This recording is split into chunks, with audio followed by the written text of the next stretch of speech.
สบายดี กลับมาอีกแล้วกลับมาแบบใหม่ๆเด้อ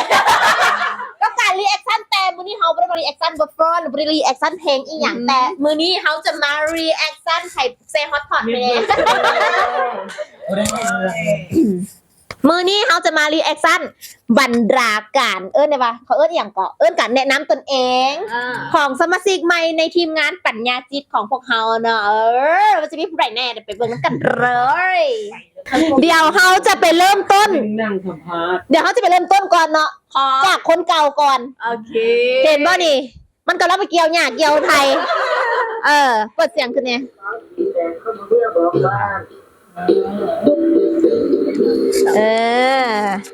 อันนี้ก็โตเต็งเต็งบังสุดเพิ่นบ่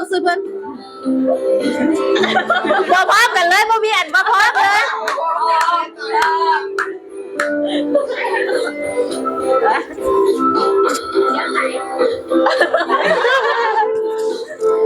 ปกตินี่นะสิทายมาไว้ใส่กับเพลงปัญญาจิตของเฮาอันนี้เพิ่นนางอย่างบุ๊เบิ่งแล้วก็เลยหาเด็กน้อยบักไอ้เราโอ้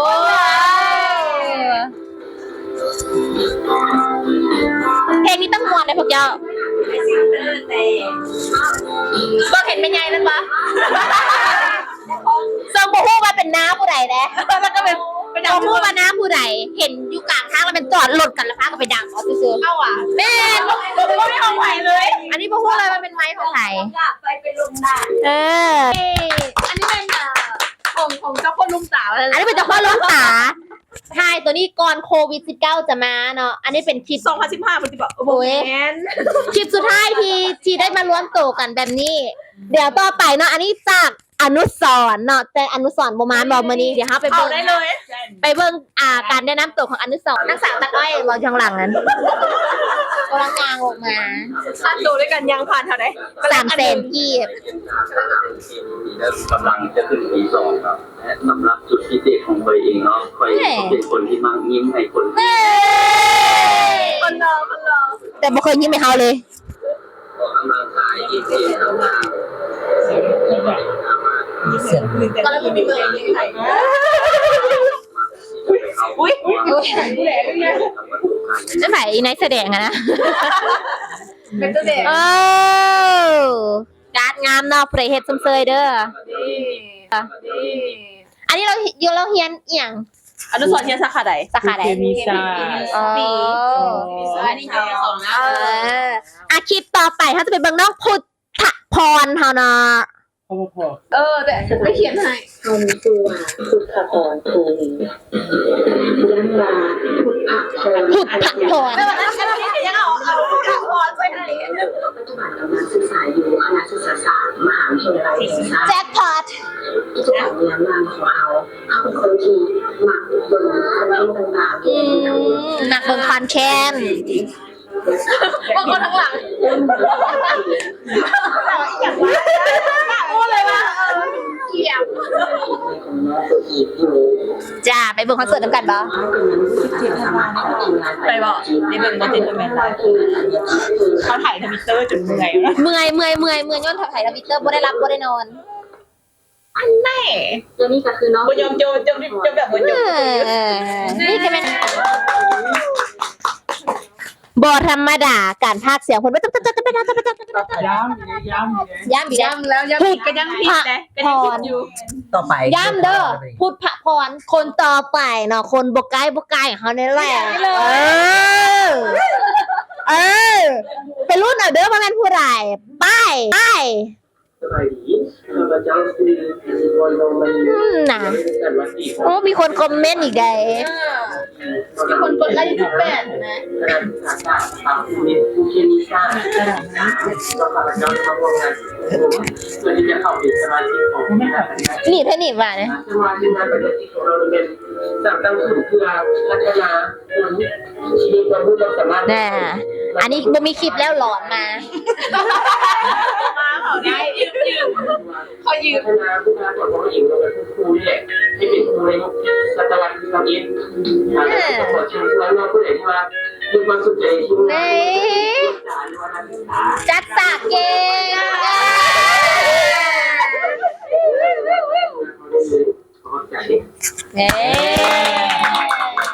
เพิ่นก็จะแบบว่าแนะนำตนเองพร้อมด้วยแบบว่า เชิญชวน เชิญชวนแล้วก็เป็นการแบบว่าเว้าเกี่ยวกับเรื่องครูศตวรรษที่21แน่นอนทุกคนช่วงนี้มันศตวรรษที่21อยู่แล้ว คือเฮาทุกคนเป็นนักศึกษาครูถ้าหากว่า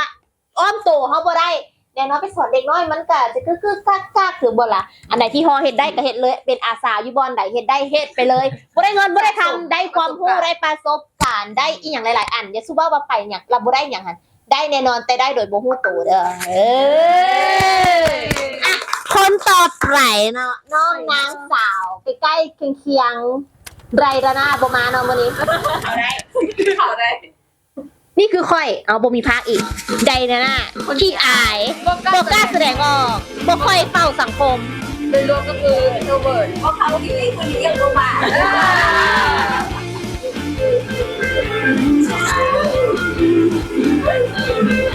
ออกแบบตัดต่อเล่นกิจกรรมหลากหลายจบอย่าง เรียนแต่มีกล้าหลายขึ้น เออ เรียนหลายขึ้นเขาเจอโอกาสตัดสินใจ เอาขึ้นหน่อยแฮะ กับน้อยยังคิดว่ามันสุดความสูงแล้วแหละ เออ เฮ้ยดีเหลือต่อไป อันคนต่อไปเป็นใครคนต่อไปแล้วเป็นยังไง คนดังในทีมงานปัญญาจริงนี่เลยแม่ ข้ออย่างเป็นอย่างคือว่าดัง เพราะว่าในนี่เนาะยอดวิวคนหลายสุดส่งยอดวิวของเพิ่นได้ตั้งว่า344ยอดวิวหลายสุดแล้วเนี่ยทุกคนเห็นใจพวกเขาเนี่ยยอดวิวพวกเขาบ่ฮอด100จะคนเนาะก็ช่วยกันเบิ่งช่วยกันแชร์แน่เด้อพวกเขากับทีมงานปัญญากิจตัวนี้น้อยผู้ใดก็ได้น้อยช่วยกันแน่ได้ทุกคนอ่ะพร้อมแล้วไปเบิ่งเลยได้ทุกคนอ่ะพร้อมแล้วไปเบิ่งเลยน้องนางสาวศึกษาขอ สบายดีค่ะน้องคนเป็นคนไทยเป็นนักศึกษาของทีมชาติที่สาม งามมาผู้ใดทายให้ มาใส่เสื้อแดงเป็นคนแสดงว่าจะเป็นคนนิ่ง นิ่ง สบายแบบเข้ากับ ก็เสือเลยเสือ ๆอินเทอร์เน็ตอีสโล นิดนึงแต่ว่าถ้าได้รู้จัก เขาเซียวเพิ่น ตอนนี้มาบ่อยแล้ว มาบ่อย จะเป็นคนมักนิ่ม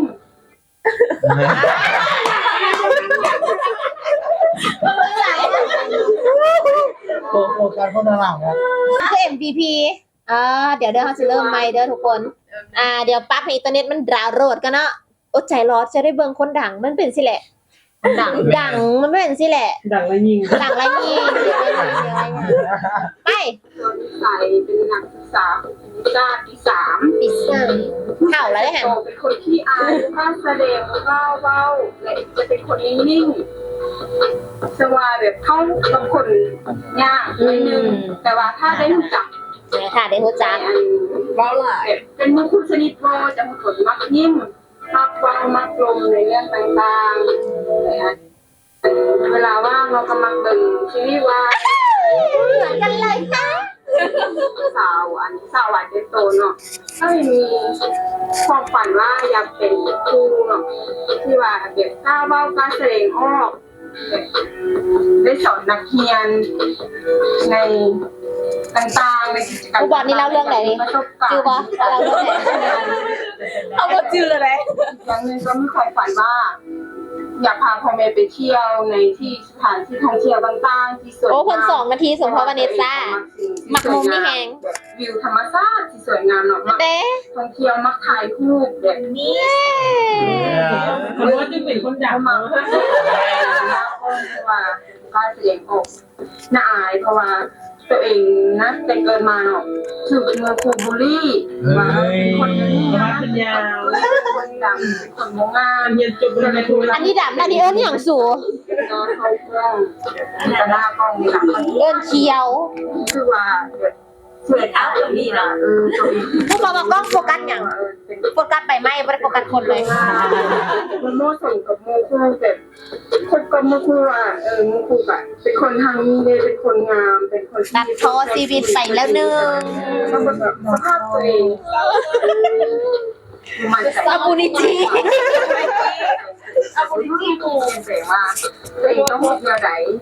ให้ตัวเองแบบ งามขึ้นแบบมีความกล้าขึ้น งามนะเด้ยัง งามมันแบบผ่านมาง ามแบบนี้เลย ของเนี่ยของเรานั้นแนวใดเนาะเขาว่าโอเคสักก็ใส่ใจลงมา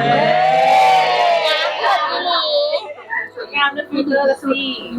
เขาจะว่าแนวใดก็ให้เขาว่าไป เออได้คู่หูกันมาดิ ความช่วยเหลือจากเขา ไปแล้วกันเมื่อกี้ ส่งเสริม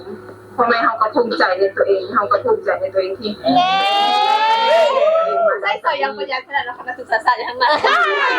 เขาเจ้าเองซื้อเขาเจ้าเองซื้อว่า เลิศขอเสียงตบมือเป็นกำลังใจให้เราเองฉะนั้นเฮาจะคิดว่าเฮาบ่งาม แม่ บ่งามก็ยาวก็ต้องมาเฮางามไว้ก่อนเฮาต้องให้กำลังใจเขาเองอย่าไปฟังคำคนอื่นเขาสิเล่าให้เฮาจังได๋แต่เฮาฮู้ว่าเฮาเป็นจังได๋ก็พอ ว่าเขาเป็นคนไทยได้ แมนอีกจังหน่อยเขาจะไปเอารถเลย ไปโมงวันงานนี่เอาต่อไป คนต่อไปจะอยู่ในนี่บอคนต่อไปจะอยู่ในนี่บอ โมโย เผาได้บอยู่แล้วครับเผาได้ไปเบิ่งคนต่อไปนั่นหยังคนใด โมพาก่อน น้องคาน ก็เห็นเรียนอยู่ปีสามเป็นคนเป็นกวน กวน กดแค่นั้น วันนี้ เอาผ่านแล้วไปใส่ ไม่รวม นี่มันเป็นแต่สร้างเด็กน้อยเด้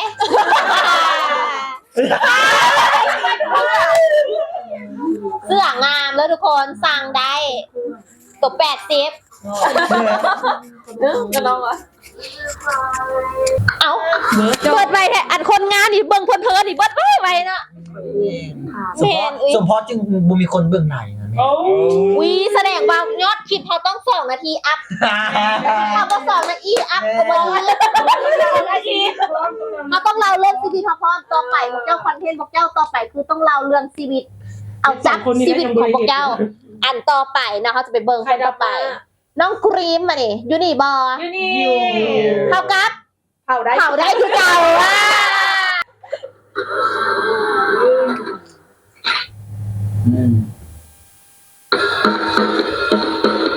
เอาบ่ภาพ โมพา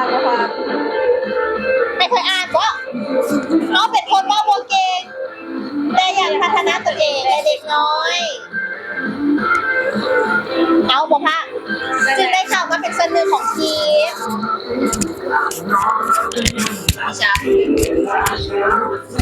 เอาเอ้ยบ่มีลมไม่ดีกับบ่มีอารมณ์เต้นแล้วว่ะถ้าสุดนี้ฝากซ่องปัญญาจิตเด้ออ่ะหน่อยให้อาบ้าแนะนำตัวเองมาเป็นคนจังไดเอ้าพี่นี่ไม่ใช่คอยอ่านดูนะ โดยน้องเองก็มีชื่อว่าครีมโลคำไรเนาะเรียนอยู่ปี3ค่ะคณะศึกษาศาสตร์ครูเคมีศาสตร์เนาะน้องเองก็เป็นคนนั่นแสดงออกบ่ค่อยเก่งแล้วก็บ่ค่อยเว้าค่อยว่าปานใด แล้วก็ได้มันเข้าร่วมนี่แหละก็จะเฮ็ดให้แบบอยากฝึกทักษะในการเว้าการว่าของเฮาให้มันดีขึ้น ตอนนี้ได้อย่างแล้ว ตอนนี้ก็สามารถเว้าได้หลายขึ้นหน่อยนึง เว้าอีหยังล่ะเว้าได้หลายขึ้นนะ แบบตอนหน้าหลายๆคน เว้าตอนหน้าหลายๆคน ได้ขึ้น อย่าง ไป ประมาณ ที่ไปเต้นนำกับเจ้าเมื่อกี้นี้ ได้ขึ้นไป ยังเลยก็กล้าขึ้น ก็จะกล้าขึ้นเวทีตบมือเป็นกำลังใจเราไปทำมาตลอดนี่ได้แน่นอนเนาะแล้วอันสุดท้ายคลิปสุดท้ายเลยเนาะไปเบิ่งคนบางคนดีใจเนาะจะเป็นจังไดเดี๋ยวเฮาไปเบิ่งน้ำกันเลย ไป น้อยได้ของลินไปอย่างนู้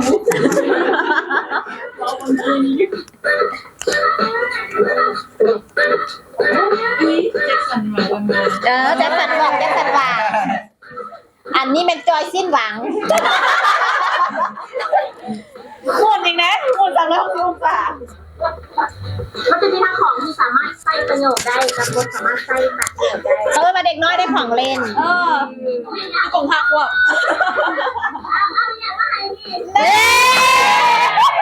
ไปจะไปบอกเนาะก็คือสิฮอไม่ให้หยัง อีกแค่ที่บ้าน เล่นนะ รีแอคไงกับเขาอีก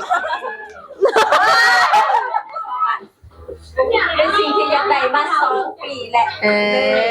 อ พูดเลยว่าต้องเป็นประเภทเสียงที่มันเป็นอัดเสียงแต่เป็นไมโครโฟนแน่นบ่ เบนี่บ่เล่นเพลงเอง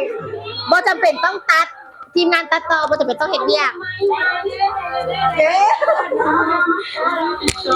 วันนี้ก็มาสลองกันละดีเอามาโซแน่ไปดี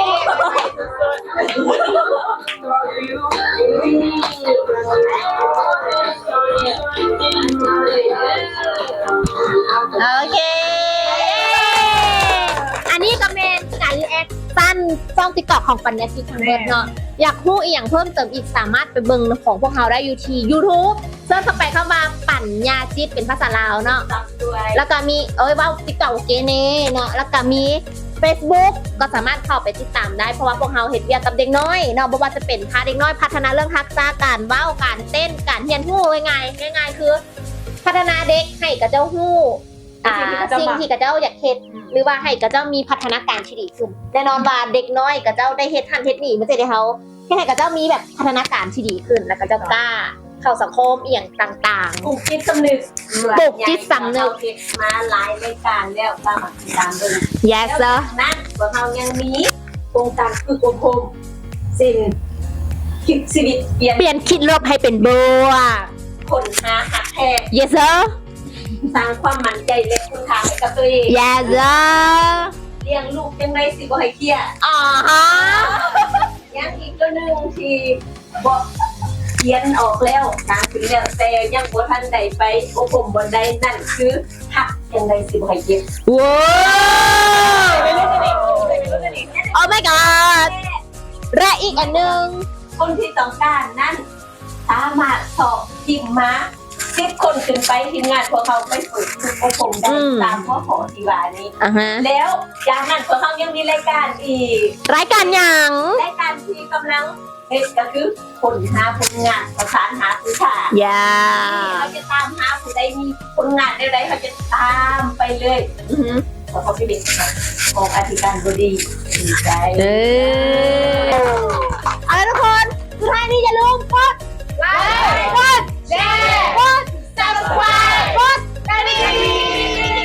และก็ได้ก็เป็นกำลังใจพวกเราเด้อกับทีมงานปัญญาจิตเป็นทีมงานน้อยๆที่พร้อมจะซัพพอร์ตและพร้อมที่จะพัฒนาตนเองแล้วก็พัฒนาไว้หนุ่มให้กับเจ้าเด็กเก้าเรียนรู้อย่างต่างๆเฮ้ด้วยใจไปด้วยกัน